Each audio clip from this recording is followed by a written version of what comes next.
Hello all, welcome to day 24 of my 30 days 30 temples journey. இன்றைக்கி நம்ம போயிருக்கிறது பாம்பன் சுவாமிகளோட ஜீவ சமாதி தரிசனத்துக்கு தான். திருவான்மியூரில் இருக்குது. திருவான்மியூர் மாதிரி ஒரு பிஸி பிளேஸில் இருந்தாலும் இந்த இடத்துக்குள்ளே நுழைஞ்ச உடனே அது ஒரு கோவில் மாதிரி தெரியலை, ஒரு டிவைன் ஃபார்ம் ஹவுஸ் மாதிரி ஃபீல் ஆச்சு. பெரிய பெரிய மரங்கள், பறவைகள் சத்தம், குளிர்ந்த காற்று, ஒவ்வொரு மூலையிலையும் ஒரு அமைதி. அங்கே நடந்த எவ்ரி ஸ்டெப்லேயும் முருகரோட ப்ரெசன்ஸ் இருந்தது. இது ஒரு சாதாரண கோவில் இல்லை, இது பாம்பன் சுவாமிகளோட ஜீவ சமாதி. ஜீவ சமாதினாலே மகான் ஒருவர் தன் உயிரை தியான நிலையில் அதே இடத்துல நிலைநிறுத்தி சென்ற புனித ஸ்தலம்னு சொல்லுவாங்க.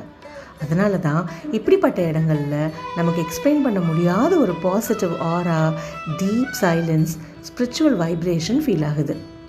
பலர் சொல்கிறது என்னென்னா, ஜீவ சமாதிக்கு போனாலே மன அழுத்தம் குறையும், மனசுக்கு ஒரு கிளாரிட்டி கிடைக்கும், ப்ரேயர்ஸ் ரொம்ப சக்தியாக ரீச் ஆகும்ன்றது தான்.